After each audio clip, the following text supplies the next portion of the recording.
were not discussed ever when it comes to the best Super Bowl teams ever.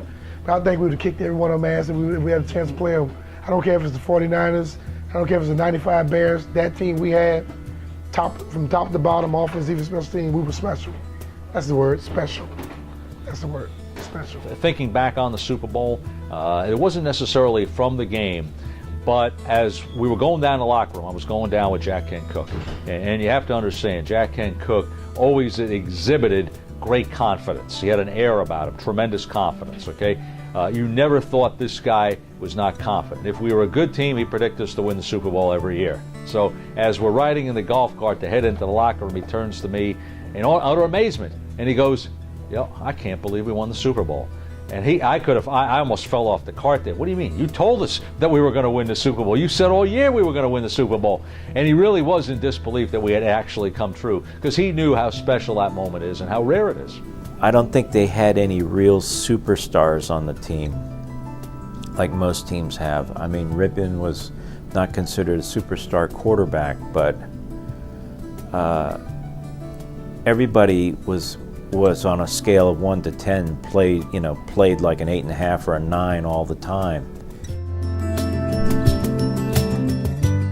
And there were a number of riveting stories. I mean, Mark Rypien, had a terrific season. Art Monk was at his best. Gary Clark was terrific. They had it all. It was a well-balanced team. It was almost really the last roundup for the Hogs. This great offensive line that the Redskins had. Surely their greatest offensive line ever, and an offensive line that has not yet been matched. We had a lot of guys on our team that had all types of names and this, that, and the other, but the Hogs were our engine, and they made everything go.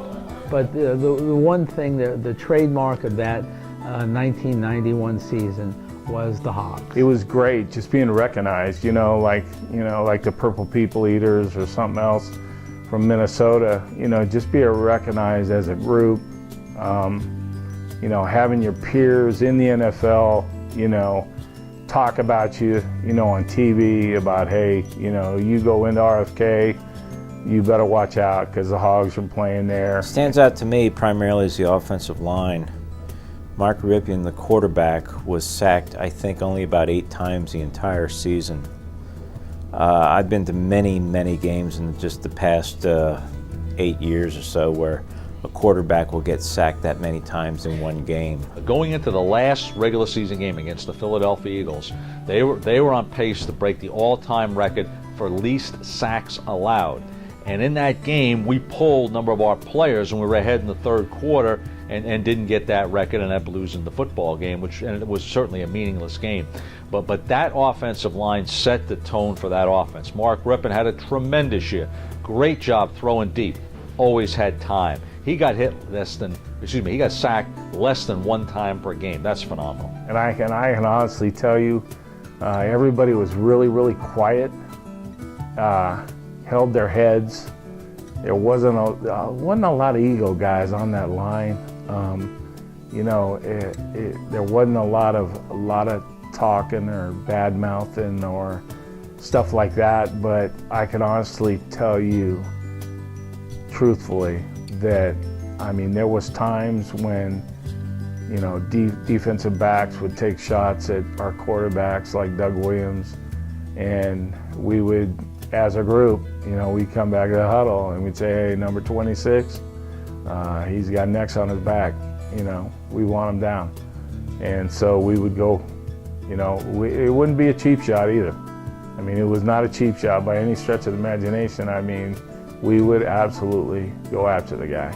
And he would know, and the next time he would know that if he did it again, that he's gonna pay for it. And that's we just kept care of everybody that was us, everybody that was the Hogs, everybody that was on our team. We kind of kept care of each other. In the first playoff game at RFK Stadium in the rain, and in what I do remember about that game was somehow the Washington Post had given away yellow seat cushions to everybody who was at the game. And don't ask me why or how, But at the end of the game, in the pouring rain, out came the seat cushions onto the field. And they had the seat cushion game, you know, where they gave out seat cushions to everybody. There's yellow seat cushions and gold seat cushions. And we were there winning that game by a bunch. And all of a sudden in the fourth quarter, one person at the timeout threw one seat cover, and it sailed out on the field. And it was almost like everybody went, "Oh my gosh," and they all, and I mean, it was, seat covers were flying from all over the place. And that's what a lot of people remember from that time, is everybody throwing the seat covers onto the field.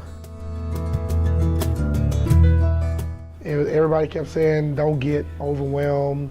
It's just another game. To hell with that. It wasn't another game. It was bigger than another game. Once you got the Super Bowl, this team was so well oiled that everything just clicked. It just was a finely tuned machine, and the Super Bowl was very anticlimactic. When the defensive line of the Buffalo Bills during the week started calling our offensive linemen fat, a bunch of slobs and all that, they questioned and started to basically, talk about who was going to be the MVP on their team. I think they gave us the bulletin board material that we needed. A reporter had came up to all the Hogs, every one of us, and it said that, the defensive line coach of the Buffalo Bills had kind of called the Hogs out. And they said, hey, few of them aren't even playing anymore. Russ is on the sideline, he's not playing anymore. They're all old. They can't, they're not any good. They're just big and fat now. They've lost all their strength. And I think that was probably the number one thing, that when you challenge somebody in their character, like you challenge the Hogs, it was something that we prided on, In looking back on it, I think the play of the game that clinched it was Gavea's interception in the third quarter. It was 17-0. You were playing an explosive team. Once we got to 24-0, to me, no game is over, but that to me put the game in a totally different perspective, because now you could control the clock on offense, and Buffalo now had to play catch up. And again, we had one of the top defenses in the league that year, so I didn't see Buffalo coming back and scoring 4 touchdowns in less than a half on us. Griffin, you and the Washington Redskins just won the Super Bowl. What are you going to do next? We're going to Disneyland!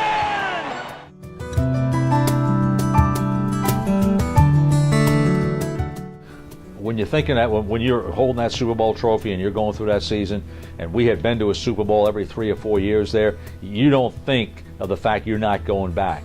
You're figuring that, hey, we're going to come out of this, and that, at some point here we're going to be back.